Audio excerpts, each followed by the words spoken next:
अब यम का पास ही दंड देगा इसे।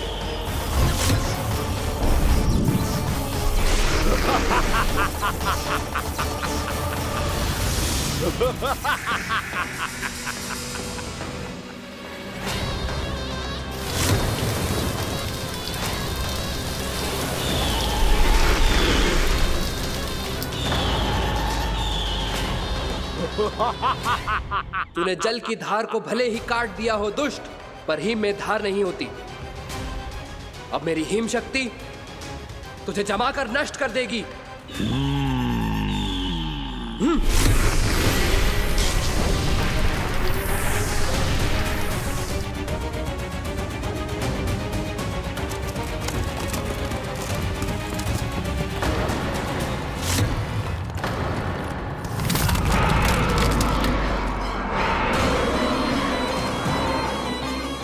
चंद्र, वरुण, यम, अग्नि, इंद्र, तुम में से कोई भी इस योग्य नहीं है कि मुझे पराजित कर पाए और इस विष्णु अवतार की रक्षा कर पाए।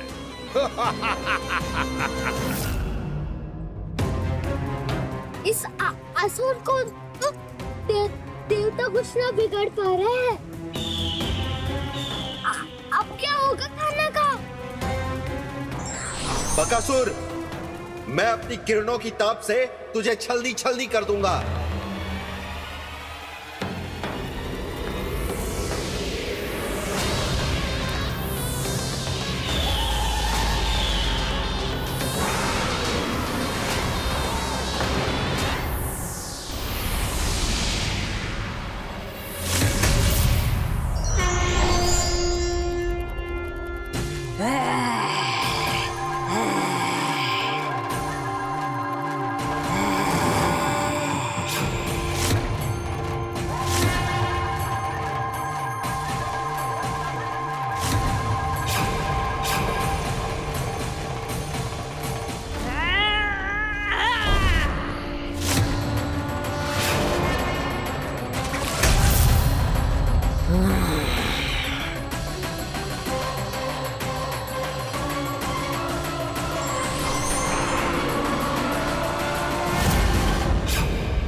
पुत्र कार्तिकेय, इस असुर के उदर को फाड़कर अपने पिता के सखा श्री कृष्ण को मुक्त कराओ पुत्र।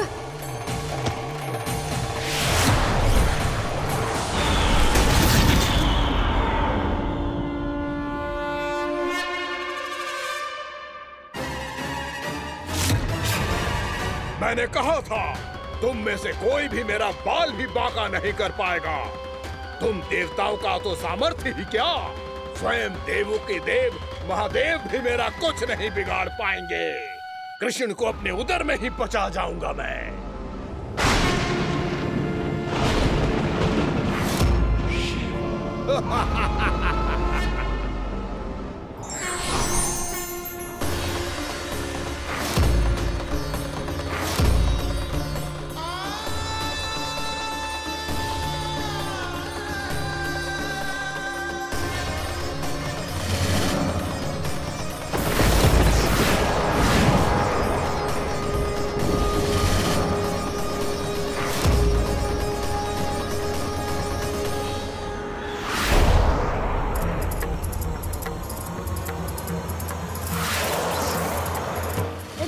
शिव शंकर का त्रिशूल है। एक ही बार में इस असुर का प्राण ले लेगा ये। हाँ, महादेव का त्रिशूल।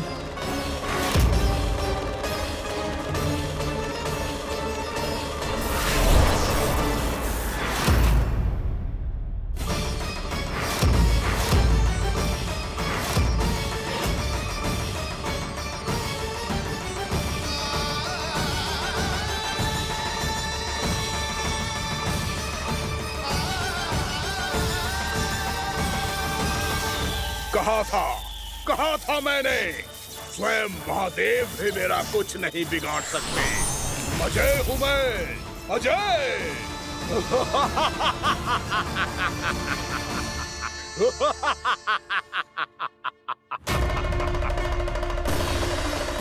प्रभु, आपके त्रिशूल की महिमा तो अपरंपार है, तो फिर ये ठहर क्यों गया?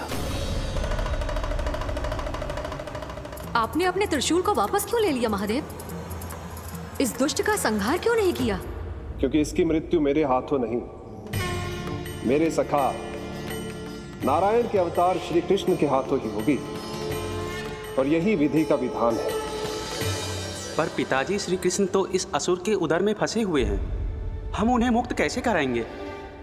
ये उन्हें स्वयं ही मुक्त करेगा पुत्र। श्री कृष्ण अपने अपमान से क्रोधित नहीं होते, पर अपने भक्तों का अपमान वो क्षण भर भी सहन नहीं कर पाते। वकासुर यही भूल कर रहा है, हम सबका निरंतर अपमान करके वो उन्हें क्रोध दिला रहा है। वो ये नहीं जानता कि शीघ्र ही उन्हें अपने उदर में रख पाना उसके लिए असंभव हो जाएगा।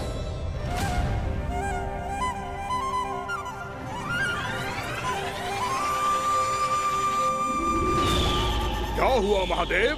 पराजित होकर भी मुस्कुरा रहे हैं। पर अब तो महादेव कहलाने के भी योग्य नहीं रहे आप। असफल देवताओं की इस अयोग्य सेना को लेकर चले जाइए यहाँ से। ना ये मेरा सामना कर सकते हैं और ना ही आप। मेरी शक्ति के सामने आप अक्षम हैं महादेव।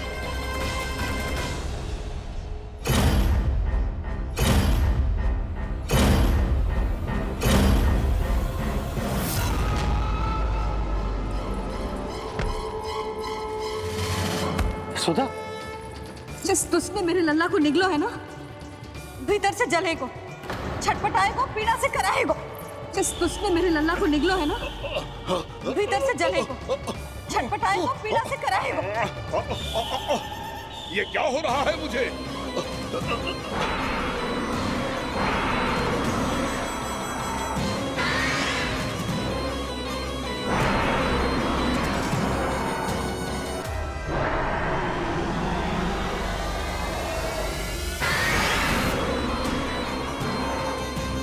मुझे ऐसा क्यों लग रहा है जैसे भीतर से जल रहा हूं मैं?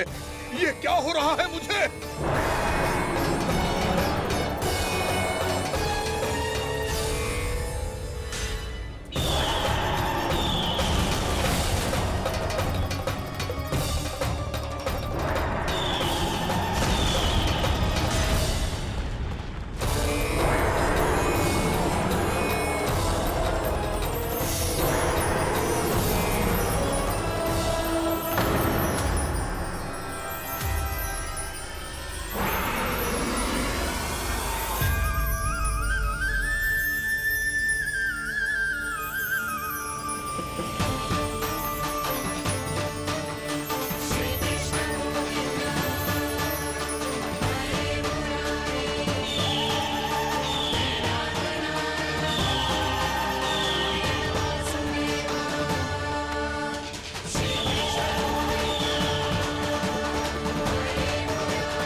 हे प्रभु, मैंने ऐसे कौन से कुकर्म किए थे कि मुझे ऐसी मृत्यु प्राप्त हुई? और ऐसे कौन से सुकर्म किए थे? क्या आपके हाथों से मुझे मोक्ष प्राप्त हुआ है प्रभु? में स्मरण करो, हे गिरीश की पुत्र वक्कासुर। स्मरण करो, कैसे अपने पिता की तरह अभिमान से भरे हुए थे तुम। स्मरण करो, कैसे हमें पराजित करने के लिए पूरी सृष्टि को संकट में डाल दिया था तुमने, और हमें विवश होकर पराजय स्वीकार करनी पड़ी थी। स्मरण करो, कैसे तुमने देवराज इंद्र का छत्र चुरा लिया था। पर यह सब भी पर्याप्त नहीं था वक्कासुर। तुम्हारे पापों का घड़ा तब भरा था जब तुमने देवी गंगा के जल में साधना करते हुए जजाली मुनि की तपस्या में व्यवधान डाला था।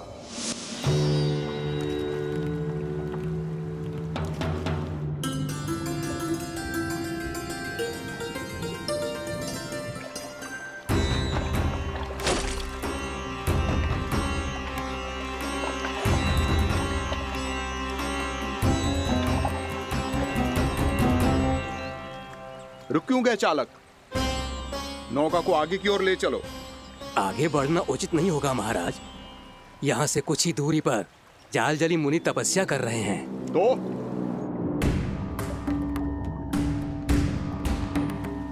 मेरे मत्स्य आखेट के क्षेत्र में इसने तपस्या करने की भूल की है। मेरे ही राज्य में मेरा कोई क्षेत्र मेरे लिए वर्जित हो, यह मुझे स्वीकार नहीं है। आपने पर्याप्त मत्स्य आखेट कर लिया है महाराज। यदि तुम इन मछलियों का आहार नहीं बनना चाहते हो, चुपचाप मेरी आज्ञा मानो। क्षमा, क्षमा महाराज।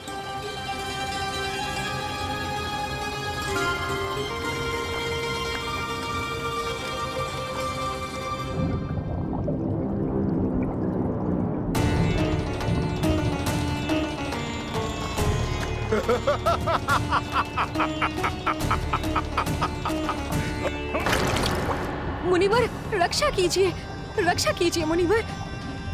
हमारे प्राण बचाइए मुनिवर, मुनिवर हमारे प्राण बचाइए।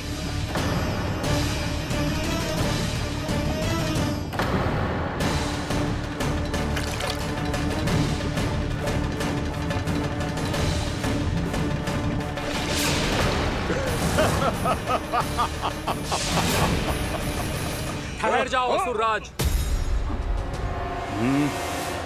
इन मछलियों को हानि ना पहुंचाओ। क्यों मुनि? अब मछलियां पकड़ने के लिए मुझे तुमसे आज्ञा लेनी पड़ेगी। तुमने तपस्या करने से पहले किससे आज्ञा ली थी? मां गंगा से, इस जल में रहने वाली सभी मछलियों से। इस उपकार के बदले इन सभी मछलियों को रक्षा करने का वचन दिया था। इसीलिए असुरराज, मैं शांति से कह रहा हूं, इस स्थान को अशुद्ध ना करो। चुपचाप यहां से चले जाओ, नहीं तो इसका परिणाम अच्छा नहीं होगा।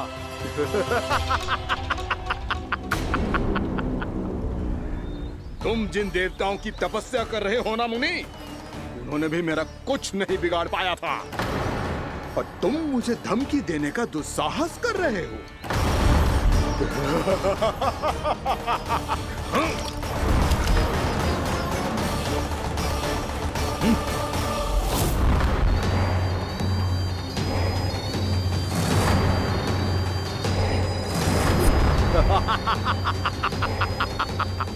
मूर्ख, विचारों से तो तू राक्षस है ही, और स्वभाव से उस बगुले की तरह है जो भूख ना होने पर भी उन निर्दोष मछलियों को आहार बनाता रहता है। इसलिए अभी इसी क्षण से तू वकुला का जीवन जिएगा। ये मेरा श्राप है, ये मेरा श्राप है।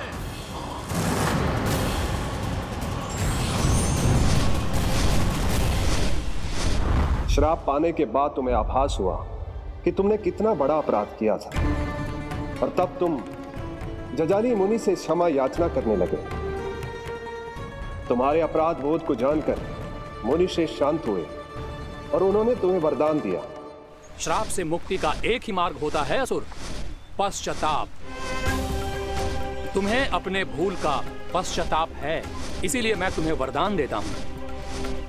तुम्हें मेरे श्राप से मुक्ति अवश्य मिलेगी। स्वयं प्रभु श्री नारायण के अवतार इस बगुले के देह के बंधन से तुम्हें मुक्त करेंगे।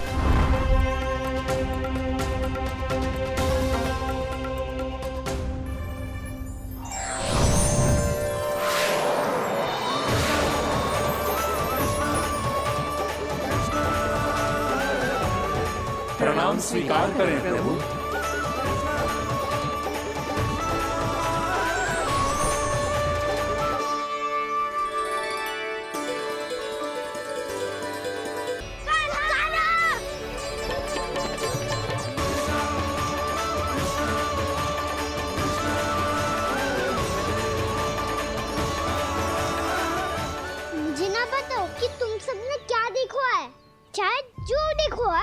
बस मैया से कछु मत ही बताना। कान्हा!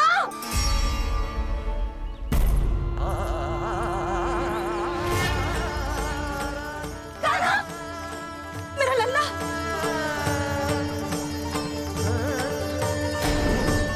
भानु बता रहा था तुझे कोई असुर पंछी निकल गया था। हाँ?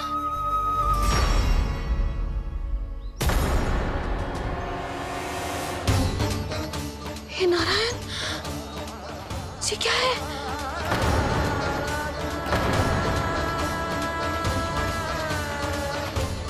ये सब कैसे हुआ लल्ला? हाँ? कोई बताएगा मुझे ये क्या है?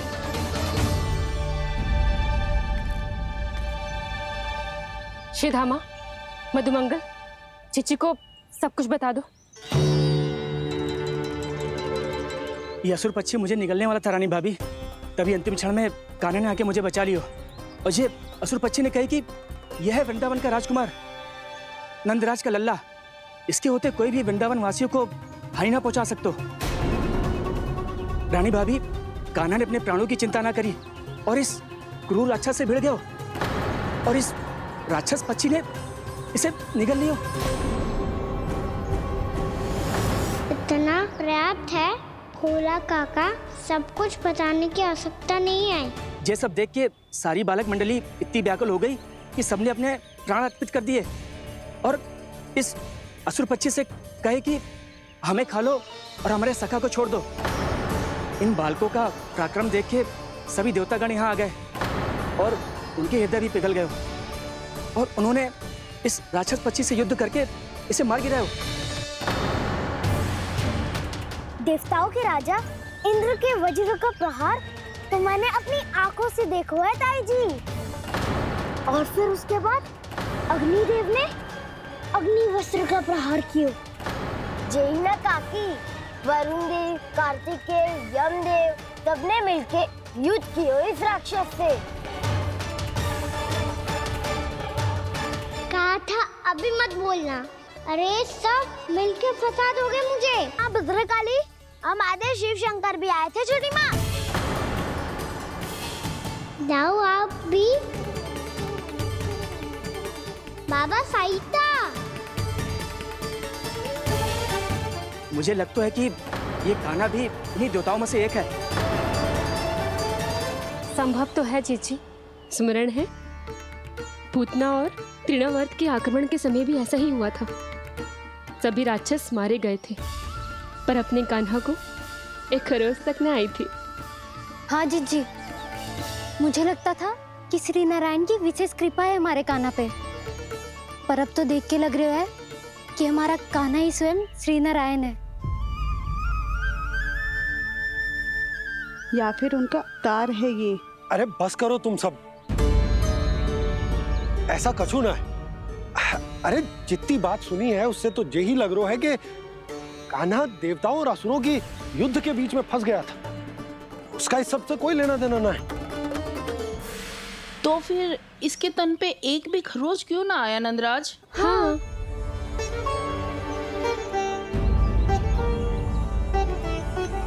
है काकी, खरच तो है। दिखा लल्ला। भैया बात पीड़ा आ रही है, कुछ करो ना। चिकोपिया भी ना अति करती है। श्री नारायण का अवतार हो तो इतनी तनिक सी खरोच पे ऐसे रो तो क्या? बस बहुत होगा। अब तो तुम सबने सीमा ही पार कर दी है। कभी से श्री नारायण बुलाते हो, कभी श्री नारायण का अवतार। तनिक कछु हो ना जाता है कि तुम सब कहानियां बुनने लगती हो। जे बस साधारण सा बालक है, मेरा लल्ला है जे भगवान मत ही बनाओ।